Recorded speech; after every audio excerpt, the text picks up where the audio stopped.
Well, hello there. Welcome to On the Beat, the podcast that uncovers full frontal male nudity in cinema. My name is Laura, and I am joined by my roommate, Ryan.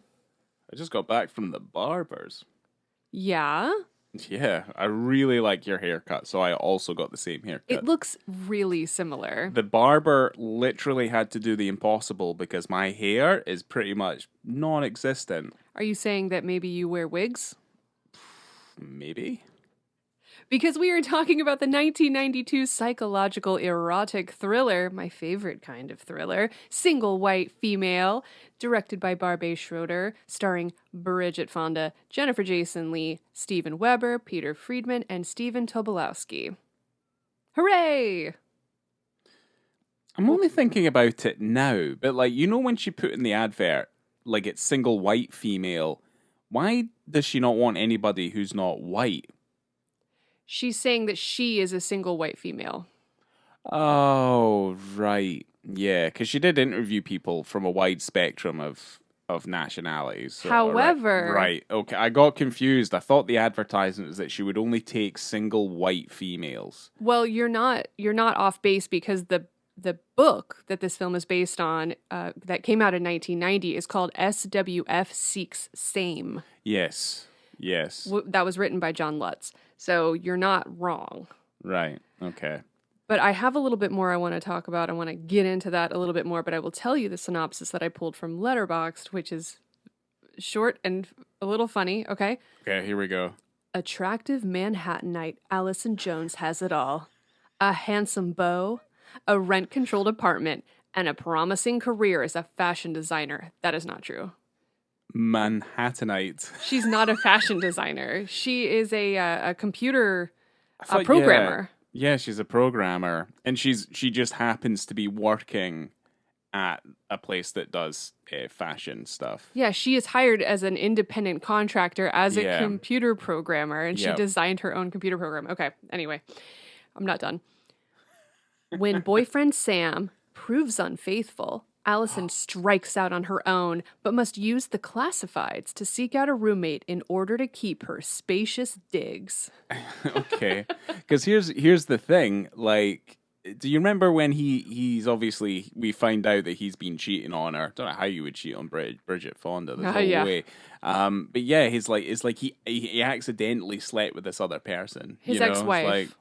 So it's just like, I didn't mean for it to happen. It kind of happened by accident. And I'm just kind of like, I don't know how that works. Well, when you're signing the divorce papers, I think he accidentally tripped and his dick fell into his ex-wife. Oh, I heard about a story, but it wasn't like that, and the dick was replaced by a broom handle. Jesus. Somebody tripped and went, oh, I've heard of that. Okay, the tagline of this film is, living with a roommate can be murder. All right, there you go. I mean, look... It's that they knew what they had here. They knew what they'd cooked up. They cooked up a goddamn solid 90s good. Thriller. Yeah, it's pretty good. There's some moments in it that got a reaction out of me that I was not expecting. There are some moments, at least one in particular, that follow around the actor Steven Weber to this day. Right. Okay. That have to do with a high-heeled shoe. Oh, right. But before we get into high-heeled shoes... That's true, yeah. Tell me about Barbet Schroeder. Right. So, Barbet Schroeder, he's an Iranian Swiss. So, he's Iranian-born, but he's a Swiss film director and producer. He started his career... Yeah, this is mental. But yeah, he started his career in French cinema during the 1960s, obviously during... the French New Wave, and many of those directors are Jean-Luc Godard, Jacques Rivette, and obviously your favorite, Eric Romer. Eric Romer. My favorite. He's also an actor. He acted in Beverly Hills Cop 3 in 94. He was in Mars Attacks, right, in 96. Yes. And he was also in Darjeeling Limited, 2007. He likes to make an appearance. He does. But yeah, quite a distinguished career. This filmography might kill me. It's long. Oh boy. Yeah, this is going to be interesting, but we will see. Still waiting for the day that you go, maybe I'll just tell you my favorites. You're not going to do that, are you? I don't know what my favorites are. It could be any of them. What if one of them is a favorite, but I don't say Top hits. Yeah, this is everything, and I think that's just how that is. I don't know. Was there a director we covered where I was just like, here's some select bits because it was just, there's too many? I believe there was, but we're on episode 108 and I don't remember anymore. Because the thing is like, if we ever did Takeshi Miike episode, of which I think there's at least one. I'm not reading those. I'm not writing them all down either, because that's also what I do. But yeah, I'm not writing all 120 plus films he's made. Anyway, here we go. I don't know why I'm wasting time. In 1969, we have the film More. In 1972, we have La Vallée. After that, we have General Idi Amin Dada. A self-portrait. I have no idea. And that was in 1974. Then we have Matrice, 1978, which you told me about just earlier because you just watched it today. 76, but... Is it 76? It's 75 here. I might not be wrong. No, I probably am. After that, we have the classic Coco, a talking gorilla from 1978. Yeah. In 1984, we have Cheaters. 85, we have the Charles Bukowski tapes. After that, in 87, we have Barfly. In 1990, we have Reversal of Fortune. And then in 1992, we have the film we're covering today for Single White Female. 95, Kiss of Death. 96, Before and After. 98, Desperate Measures. 2000, La Virgen de los Sicarios. 2002, we have Murder by Numbers. 2007, Terror's Advocate. And then, obviously, in 2008, Inju, The Beast in the Shadows. 2015, Amnesia, Venerable W in 2017, and Ricardo in Painting in 2023, which I don't know. There was a movie that you go, and obviously in whatever year, a film I've never heard of. Yeah, okay, obviously. Obviously. There's an obviously Reversal of Fortune, which is probably one of his most famous movies, for which there were Academy Awards given. I mean, there's a few in there that I think are awesome. Like Coco, the talking gorilla. That is very literal. I mean, I hope that's what it is. It's a documentary. Oh, okay. Yeah. Cool. I don't know the content of all of this material. You're always far better. You're far better at this than I am. Oh, thanks. He also studied philosophy at the Sorbonne and wrote film criticism before forming Le Film de Le Songe. Yeah. Well, I mean, he was in good company for most of that time. I mean, I don't know what... I mean, he makes good films, but I don't know if they're within the veil of the French New Wave or anything. We'd have to go back. Well... Yeah, I mean, he worked with Romer, and he was in Romer's first short. Yeah. And they're best pals. So, love Romer. Okay. Romer summer. It's so fucking hot in Florida. I know. It's unbelievable how fucking hot it is here. Okay, so Schroeder said that he wanted to do this film because he saw... like this type of thing all the time is what he kept saying. He goes, I see this all the time. Where someone doesn't feel complete, so they imitate other people. I thought he was saying like erotic thrillers. Yeah. Like that. I thought I was seeing it all the time. He's not bad at it. He's not bad at the erotic thriller. No. Okay, but what he's saying he sees is like someone who doesn't feel complete, so they imitate other people and start to absorb parts of their personality to fill gaps in their own lives so they feel more complete. He said it happened to him all the time, where there's people that just don't feel like they're a complete person, so they latch on. And he's not saying it's necessarily women, but just people that are just weak. So the character of Hetty, that's played by Jennifer Jason Leigh, is obviously one of these people. And She is said to be a great example of someone with borderline personality disorder. So the director and the writer were really excited that they created a really good psychotic person. Well, yeah, I think now it's even referred to as single white female syndrome. Yeah. Yeah, so I don't know if that came from, like you said, I don't know if it came from the book, if it's like Schroeder's obviously interested in the idea. Yeah. You know, so. And coming back to the white part, Whoopi Goldberg came in and auditioned for the film. And the producer believed that it was a political statement because of the title. Oh, she right. literally did come in and read for Single White Female. Okay. Just as like a fuck you to you guys. Oh, right. Okay, I see. Yeah, because I'm like, I don't know if I could see her in the role. But, I mean... yeah, I mean, it'd be a different movie. An interesting twist. Very different movie. Like if she played Hetty. And then got like her hair dyed red and got that mushroom bowl cut. that would look fucking weird. That's like a Dave Chappelle character. That's crazy how crazy that would look. Yeah. No, actually, you know what? That would probably be amazing.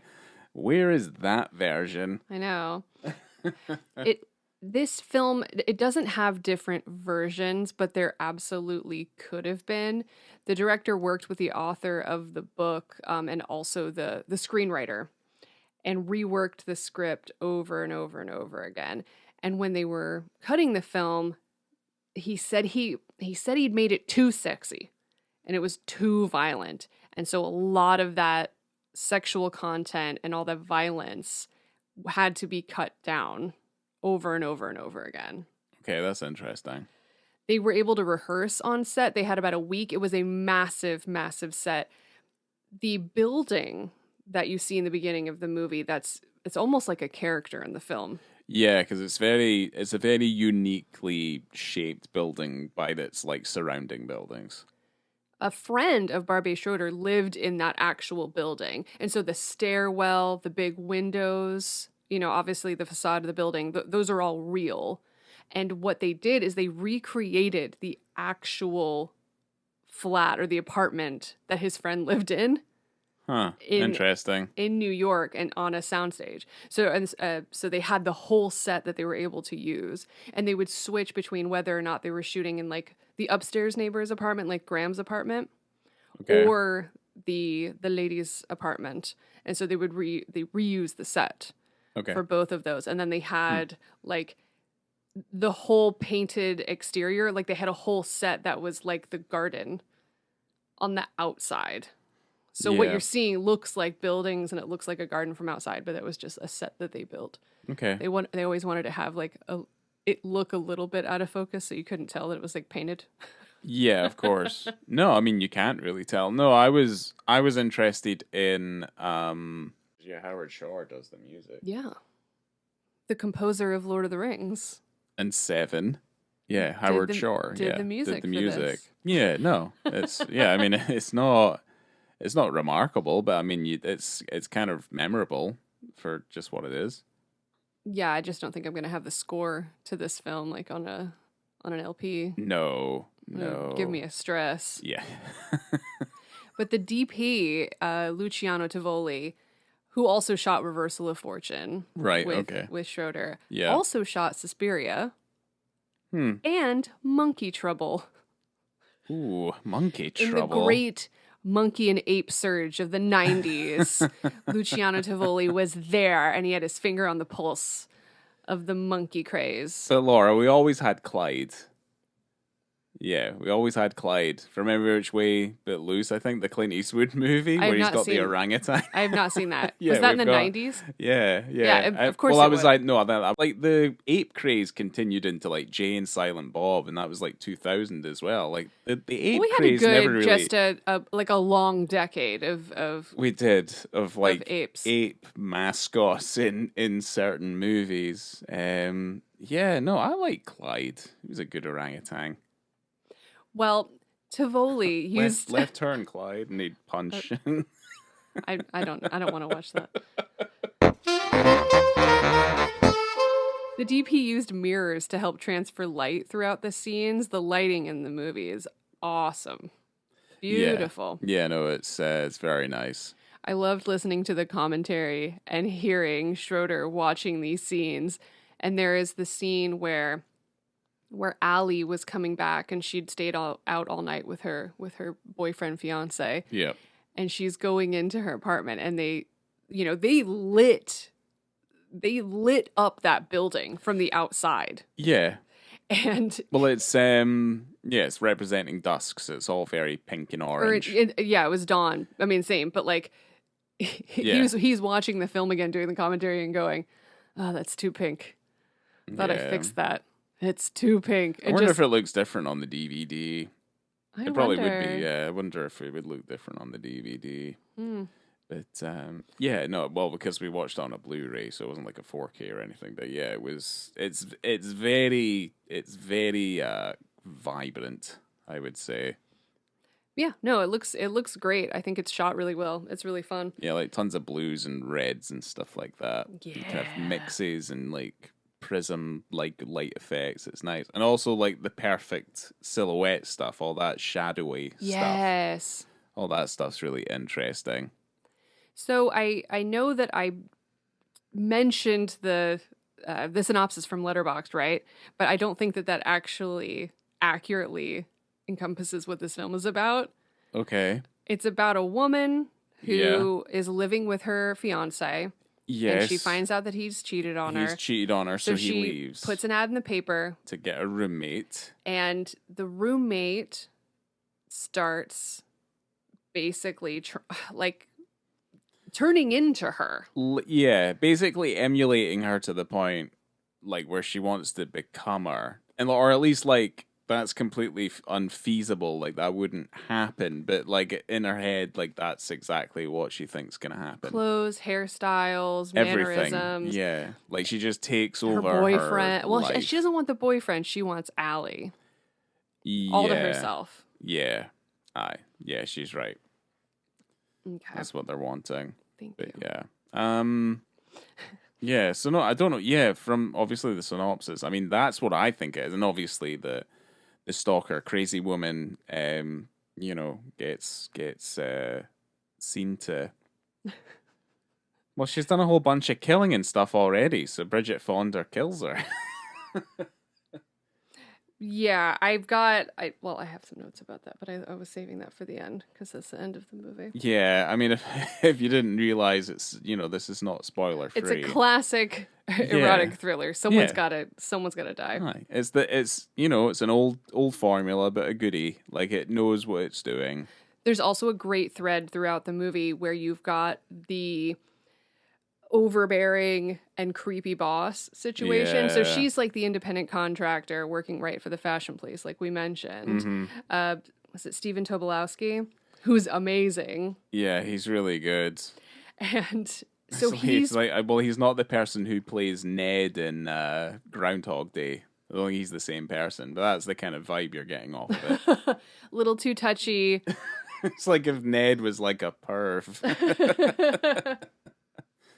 But Barbet Schroeder kept calling the scenes with him in the movie, he keeps calling him Me Too 92. Every time he popped up on screen, he'd go, Me Too 92. Well, like the Me Too movement? Yeah. Oh, right. Yeah, no, that's pretty good. Because there is an attempted rape and an attempted sexual assault between her and her boss, right? And she does something, and she does it multiple times in the movie, where if you're watching like something horrible like that in a movie, right? You're like an attempted rape or a sexual assault or something, and you think to yourself, just like play into it for a second. Just play into it for a second and then attack. Yeah, and then make your move. And she does that. A double fist to the nuts. Allie does that multiple times in the movie with Hetty and with the boss. And I absolutely adore it because she goes, oh, let me turn around. He takes his wiener out. This is not the dick scene. And double punch to the dick. Yeah. Oh, it's amazing. It's pretty good. It's pretty good. Something interesting that I found out is that because she is a computer programmer. Yep. And her computer is in color. And at that time, computers didn't have color. Ooh. So they had to add color to the computer because they go, figure eventually computers would have color. So we just added it in. Okay. Which they obviously did. I just can't even think about the time where that switched. Right, yeah. When color was in computers. Huh. Because, yeah, this is 92, so that would have been 91 when they were filming it, probably. Yeah. So it's just black and white CRTs? Well, you had like the kind of the... prior? I don't know. Probably. I mean, I remember playing Oregon Trail when I was really young on my neighbor's computer, because we didn't have a computer till really, really late. Yeah. Yeah. It would have been probably really close to around that time. Yeah, because I didn't have access to a computer like the internet, and obviously the internet opened up many doors. Well, we would have been only 6 or 7 years old. There's definitely no one had a computer, a home computer. No way. I didn't have I wouldn't have had a home computer because I wouldn't have had one till like I was 13, 14, maybe even 15. I had mine when I was younger than that. Yeah, because that's when I used to play. I played... no internet? No, but I played... I played that Blade Runner point and click game. That's when I first played that game. And then also, I think... what was the other thing? Yeah, I love Oregon Trail for whatever reason. I seem to love the Oregon Trail. But yeah, I used to play that all the time. I mean, The Net with Sandra Bullock came out in 95, 96. Yeah. Remember when she ordered that pizza on the web? Incredible. Like, during that time, you go, holy shit, she just ordered a computer on the internet. How did that, what the fuck? How did the fuck did you do that? And then now, I could not imagine, I don't want to talk to anyone on the phone to order a pizza. No, that's unfeasible. I mean, also, I don't even want to see the pizza guy. Yeah.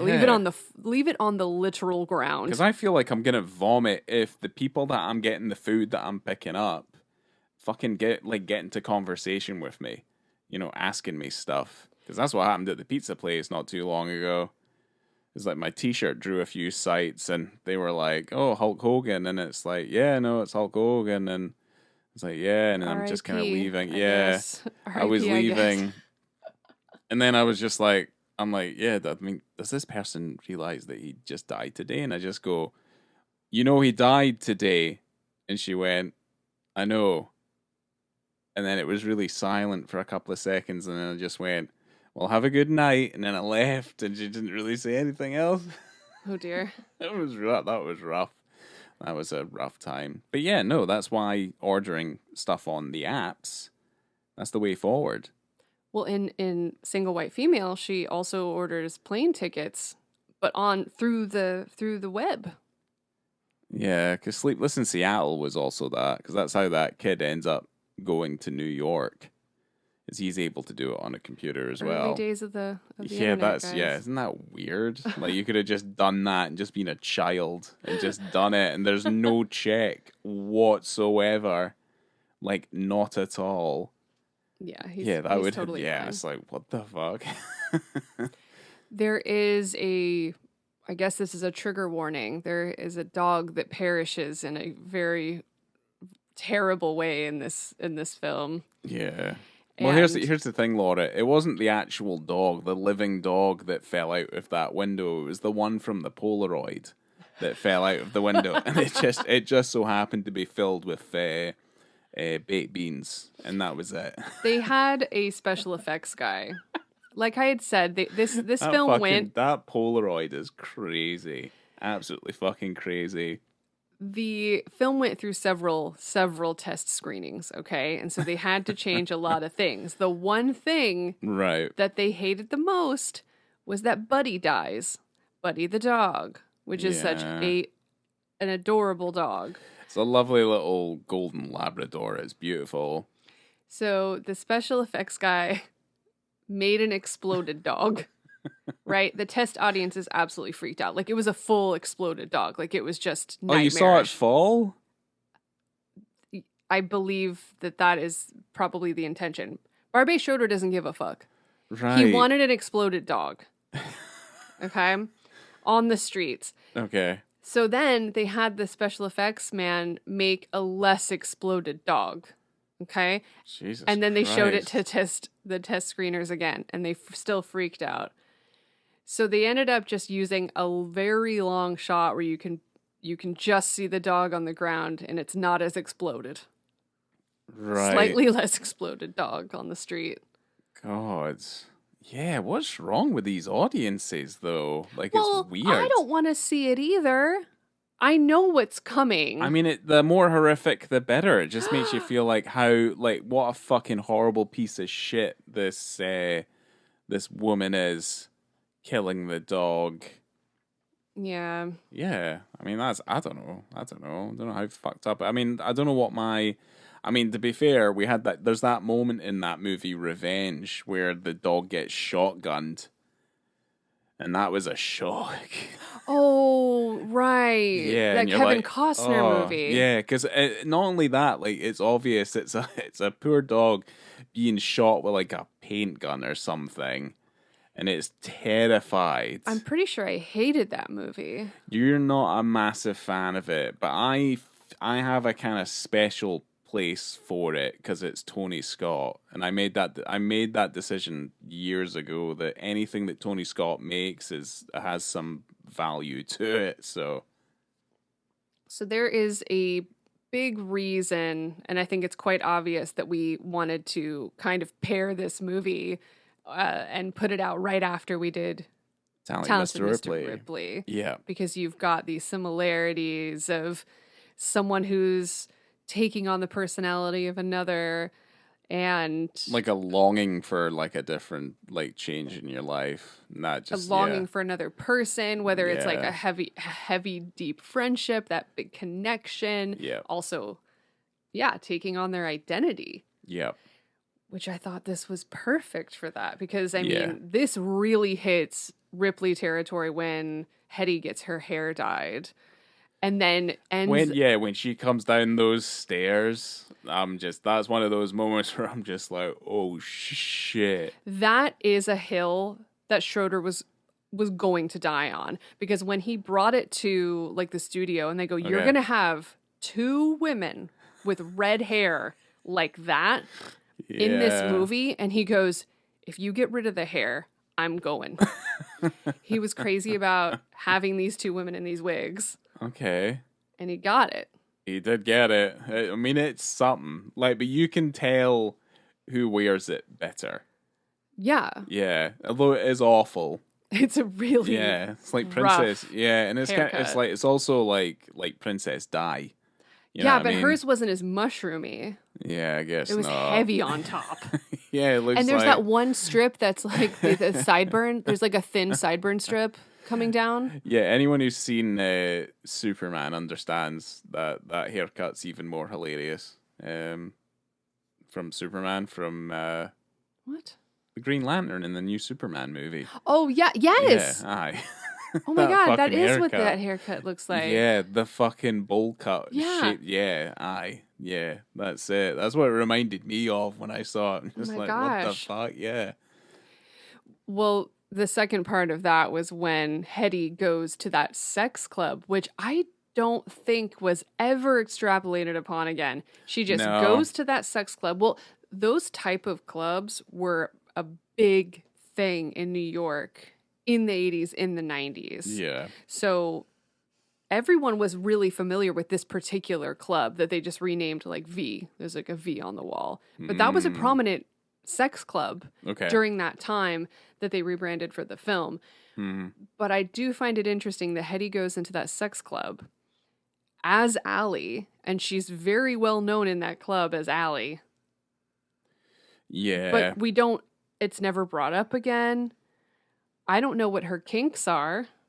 I guess like it was just to kind of, I felt like it was just to illustrate like she's not innocent, she's not kind of mousy. You get those ideas that she's maybe a little bit more closeted, I think, than Bridget Fonda's character. So I think that's kind of what they're doing there, is to kind of illustrate that she's a lot more like out there. It's fun because there's also like this back and forth between Allie and Hetty, like who they're both a little bit crazy and they're both in each other's nonsense all the time. Yeah. Like the first person that crosses the line between their boundaries is Allie. Yeah, that's true. She's going through her stuff, wearing her perfume and all that nonsense. Yeah. And there's that moment where she goes through Hetty's like secret box, like while she's in the shower, and she finds out she's from Florida. Because the unstable woman that is living with you must be from Florida. Yeah. It's yeah, I don't know. Okay. I don't know. Well, the thing is like obviously one of them takes it too far. You know, I mean, it's like regardless of whatever you like, the perfume, like whatever, like fucking sticking somebody in the eye with a stiletto heel is that's not warranted. Okay, so here we go. In terms of taking it too far, at 1 hour, 12 minutes, and 39 seconds into this film, we have the penis scene.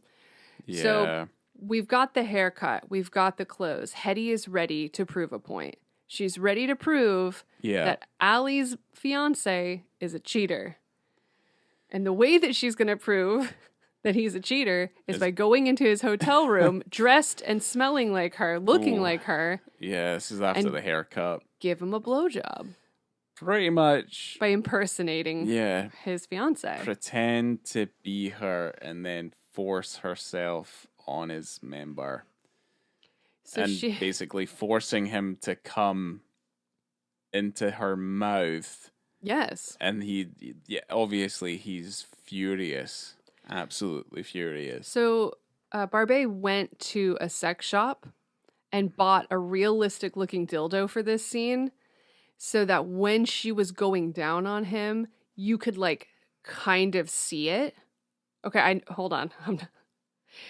So you can kind of see it in her mouth. But they had to remove it. It was too much.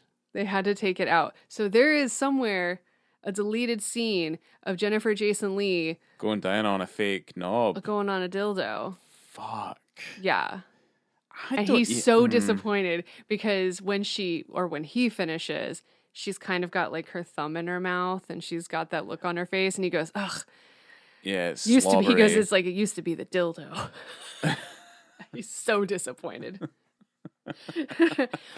Also, during that scene, they were switching between Bridget and Jennifer Jason Leigh in bed to make it even more confusing for the audience. Yeah, no, I got that. Like, I felt that. There's shots where it's obviously Bridget Fonda because they don't have the exact same build. Like, there's certain aspects. Even in silhouette, you can tell which one's which. So they do that deliberately. I realized that. Yeah. Yeah, and I was like, all right. I thought that was a fun little trick. I didn't notice because that is a confusing scene because it's dark and then... Well, that's the thing is like she's pretending to be her in scenes where she's like obviously trying to infiltrate the other people in her life. So to me, I always thought it's a shot obviously of her over there, but like it's that person's POV and they already think it's her, so why not just put Bridget Fonda in that shot because they already think that character already thinks that's her. Like that's what I thought that was. Well, after I keep calling him Steven because his actual name is Steven. Sam, yeah. Sam the fiance. Mm-hmm. So yeah, he ejaculates. Yeah. And is that grosser than saying come? I don't know. It's like 4 syllables of come rather than just one. Yeah, it's very clinical. He ejaculates. When he busts that nut, he busts and he's then very upset because then he gets the post nut clarity. Yeah, he does. Because he realizes as she's slobbing on the knob. Okay, I'm sorry. That it's not his fiance, that it's the crazy roommate. And he's like, oh no, I'm in big trouble. Oh no. Oh dear. And he's rightfully very pissed. Oh, it's funny. That she's done this. Yeah. You know? And that's the thing, like, if I realized it was someone different than who I was expecting. I mean, God, that's fucking terrifying, right? I mean, that's rape. Yeah, that's fucking terrifying. So it's like, yeah, it could be just a fucking bloke with a double chin wearing a wig. Are you saying that I have a double chin? No. Like if someone was pretending to be me? What are you saying? No, but you're not going to find someone as beautiful as you, so you're going to compromise. So it's going to be like the guy with a double chin. Probably, yeah. Because, you know, if you can't have the best. Well, the thing is, you also have to find someone who's even, like, willing to do it. You know what I mean? Like, there's a lot of hurdles before you get to the man with the double chin. So, you know. Okay. So he's very upset that Hetty's in the bed. And it's fucking awful. It's really it's bad. Fucking awful. So yeah, he's pretty annoyed. And this is a slightly wider shot. And I'm also going to preface this that it's also incredibly fast. Yes. And it's not particularly clear. But yeah, he whips out of bed. It's in a kind of medium wide, and he just kind of, obviously he, rolls to the side, feet are down on the carpet, and he gets up. But we don't see him stand up. I think it's just that I think weapon. we he see goes him off. Stand up and walk out of frame. I think he walks out left of frame. Yeah. So it's like this one smooth motion where he's up and he's going in that direction. Flip, stand, walk. Pretty much, yeah. It's very fast. Actually, yeah, it's maybe too fast. You're not wrong. It is a blink and you miss it. But you know what? Yeah. Sometimes we want to talk about the movie. We've done that before. I know. So they're not all perfect. No. But sometimes the film is. No, not everything is sallow, guys. That's true. Yeah. Well, he stands in front of the mirror and you see that tuchus. Yeah. You see his nuts as well. Yeah, you see his dangling nuts, which if he just nutted, they wouldn't be hanging that low. They'd be still pretty tight, I think.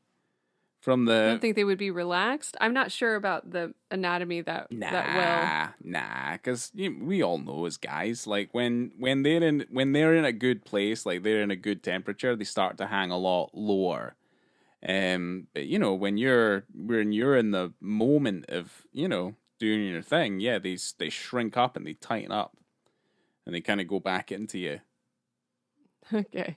I guess. All right. Yeah. Thanks. I mean, that's what happens with me. I don't know. Don't know if it happens to anybody else. Just after that penis scene, we're still in this hotel room, and you get one of, in my opinion, the most iconic death scenes in an erotic thriller. Yeah. And it's quintessential to the erotic thriller as well. Like it's the perfect kind of death. It's excellent for the genre. So y'all have seen this movie. It's so good. But she's got the stilettos on that she borrowed / took from Allie. Yeah. And they're high and they've got a silver back on them. Mm-hmm. Or a silver heel. And she throws one, barely misses his head. And then he goes for her because he's like, what the hell are you doing? Yeah. And she takes the heel of the stiletto and stabs it right into his eye. Fucked up. It's fucked. And then he's dead. Yeah. What I love is how she stands over him, and it's in that wide shot, and she's just got her bare foot pressing against his face. Yeah. And another scene that they had to cut because it was too violent, apparently. The audiences couldn't deal with it, is that there was a shot of her just taking the stiletto out of his eye. Oh, okay. And he goes, it wasn't that bad. I don't know why they hated it so much, but they had to take it out because the audiences flipped out about it just being removed. That's something as well. I mean, she takes it out and obviously takes it back with herself and wears it. But then why, when you have it in the bathroom, would you leave it on the wet floor for the blood to ooze out and become a clue? I don't know how that makes any sense. It's like when she leaves her bloody clothes in the sink and it's obvious they're bloodied clothes. Well, her excuse was her period, but she had just slammed the upstairs neighbor in the head with a metal bar. Yeah. But there was also the gloves, because she would always wear these gloves, as evidence, cover up. But and he was gay as well. Because I crime. I found his character to be quite beguiling, because it's like, I loved him. You can't be friends with Bridget Fonda. Like, you need to be in love with her. Wow. You know what I mean? So he wasn't interested in her. He's an amazing. I loved his character. He's really good. Yeah, he's actually interesting. There's not a bad one in the bunch of this one, really. Jennifer Jason Leigh is very good. They're all so young. They're in their 20s when they made this movie. Yeah. So Peter Friedman plays the upstairs neighbor, Graham, and when he read the script, he got the part. He was very excited, but then he realized that there's a cat involved, and he is incredibly allergic to cats. So on the lead up to him playing this part and actually getting into production, he was taking allergy shots to get him like used to cat dander. So he was like prepping his body for cat dander. That's fucked up. And so when they did the scene, they thought it was all good. And then there's that shot of him laying in the tub with the cat on top of him. And then someone, I don't remember who, but someone on set like was taking cat hair and just like throwing it at his face. Whoa, okay. But he said it worked out, and so his plan worked. Huh. So he didn't have a full-on allergy panic attack on set with his... That's crazy. With his acting partner, Kat. Yeah, that's pretty crazy. Yeah. Yeah, the blood in the sink with the clothes. I don't know. Well, that's the thing. Also, with that guy's house, like they really focus on like his door locking mechanism, like that pipe and stuff. Yeah. And it's like, it got me thinking about like New York, like front door locks, because like, if you go through the pantheon of like films set in New York, like set in say like a really dingy looking apartment, and it has like a door system that's like a combination of Yale locks and like a chair propping it closed, or like a metal bar through it, just to kind of, because there are obviously so much crime in New York. I don't know, I'm fascinated by like locking mechanisms in New York locations.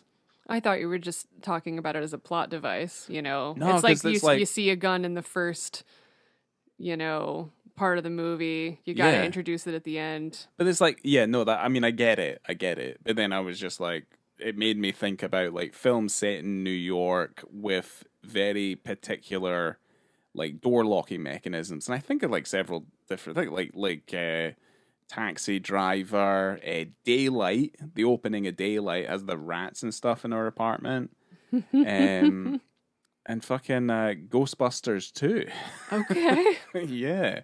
So like, it just makes me think about all the locks and stuff on those doors, like American locks. I don't know, it's always fascinated me. Oh. That's something you definitely didn't know until right now. No, I didn't. Because I was thinking, like, that bar on the door is going to get used to slap someone in the head. That screwdriver that helps to open the elevator, someone's going to get stabbed. Yeah. It's perfect. It's like, because it's like Basic Instinct as well. Yeah. Yeah, it's the exact same thing with the ice pick and stuff. There you go. Yeah. Ice pick. Here we go. The end of the movie. Yep. So the original ending of the film was actually in the elevator. So it mimicked the book, which I haven't read yet, but I'm going to. But again, in the test screenings, it didn't go over well. Surprise. I know. It's crazy. Like, what sort of... They leaned on the audience hard. Fucking hell. So the original screenwriter, Don Roos, was on another project at the time that they were doing all these test screenings, and they had someone else rewrite the ending into a more traditional thriller ending where the villain, so to speak, has to die. And it's Don just Roos, like Fatal Attraction. Exactly. Fatal Attraction, yeah.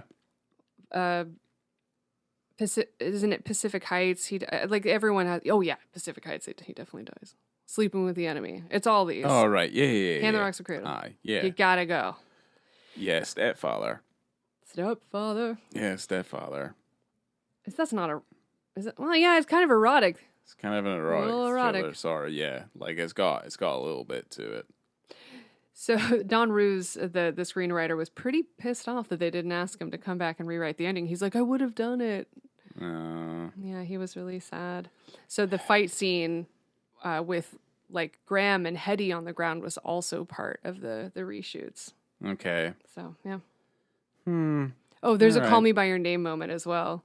And that's the other moment that Allie does the thing that I want her to do, where she's like in trouble and she's all taped up, and like her way of getting out of it is like turning it around and kind of giving the villain what they want. Yeah. So when Hetty has Allie like taped up in the chair, Allie kisses her and calls her by her name, like calls her Allie. And it breaks her down. Yeah. It's awesome. Excellent tactics here by the women. I loved it. Smart ladies. Yeah. That's it. Smart ladies. For Jason Lee won an MTV Movie Award for Best Villain. Oh, wow. Okay. Nice. The budget was $15 million. It made $84 million at the box office. There have also been rumors recently that they're thinking of doing a reboot. Surprise, surprise. Starring Jenna Ortega and Taylor Russell. I know. Not interested. And at the time of of the filming of this movie, Bridget Fonda was dating Eric Stoltz. Huh. And they would hang out with Steven Weber and just smoke cigarettes. Oh, not nice. Yeah, she's married to Danny Elfman now, I think. So. From Eric Stoltz to Danny Elfman. Yeah. From one slightly strawberry blonde gentleman to another. So. Okay, I'm going to let you go first to the ratings. Well, the dick scene doesn't get very much from me. It's like it's probably a 1. It's like very brief, but like it's there. Plus, you also get the little cherry, which is you get to see his nuts hanging below his arse in that gap where it's just like, oh, okay. I'm surprised the audience didn't have a problem with that. But yeah, they were probably pretty excited because the guy from Wings showed his balls. Yeah, that's pretty awesome. But yeah, it's so brief. But then you've also you're talking about it too. It's like they obviously cut tons of stuff out of it. I don't know why there's not a director's cut of this. I fully agree. This is the perfect film for it. Oh my God. He's still alive. Yeah, I don't know why he hasn't done it already. Let's get the footage. I mean, Christ, Blade Runner has 4 different versions. I would take 4 different versions of Single White Female. Like, give me the dildo cut. I mean, Christ, Dawn of the Dead has 3 versions. It's crazy. There's no deleted scenes. Like, I want to see the dildo shots. I want to see the original ending. I want to see everything. Yeah. I want to see that stiletto getting popped out of his eyeball. Yeah. Anyway, sorry. Or it's got his eye on it still. Yes. Have fun. It's a thriller. Like these kind of genre movies, like you can do stuff like that. Just like fuck it up. Yeah, you can do all sorts of silly Get nonsense. crazy. But the problem is that's not what we've got here. So now basically you have something that's so incredibly brief, so fast, a blink and you miss it. And then you have the little bits of nut. I mean, it still has to, well, let's just say like 1.5. Let's give it that. Okay. Oh, well, for me, I'm going to give it 2.5 because, oh my gosh, the sheer amount of nudity between Bridget Fonda and Jennifer Jason Leigh. Yeah. There's boobies. So many. Boobies, butts. Yeah. Bush, I think, like it was everything. Very brief. I didn't. Ladies. Yeah, I was paying attention. Very thin. There's no really bush. Okay. Very thin nightgowns, lots of nipples, great stuff. But to have a little bit from a guy helps. The thing is, when they were filming this, it seemed like there was a lot more of the guy. But they just didn't have it. They just exactly. So. They were nude, like when they're in bed during these sex scenes. Like they're both nude. Okay. So right. It's not as if they weren't comfortable enough with each other. They're under a blanket. They're nude. So it's not just her. So I'm sure that there were a lot of other parts of it. But yeah, I don't know. This is one of my favorite scenes in the whole movie, and the visibility is incredibly low, but I always remembered it. That's the thing. So it can't be that terrible, because when I saw it the first time, it really stuck out to me for some reason. Yeah. You know, like there's some random movies like that where it's like kind of short and sweet, but it like really stuck out to me. Talented Mr. Ripley was one of them. It is different from, it is different. You know, this is one of them. Obviously, like 1 Hour Photo was one that I always remembered. I don't know why. It's just some of these movies. I'm like, what? Yeah. Oh my God. It's just unexpected. And just from the angle that they shot it at. That's the thing. I can't think of 1 Hour Photo and not think of him just sitting on the toilet doing a poo. When I think of 1 Hour Photo, I often think of the Christmas card picture. It's excellent. It should be our Christmas card this year. So yeah, I'll give it a 2.5 for that. Yeah. And I'll just jump into the movie. Yeah. 4.5.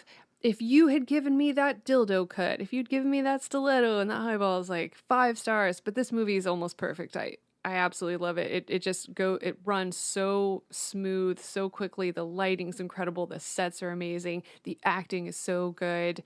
The writing is really fun. It's just a visually interesting and just a generally very interesting movie. And I think everyone's really attractive. And I love an erotic thriller. Love a sexy thriller. This is my favorite type of movie.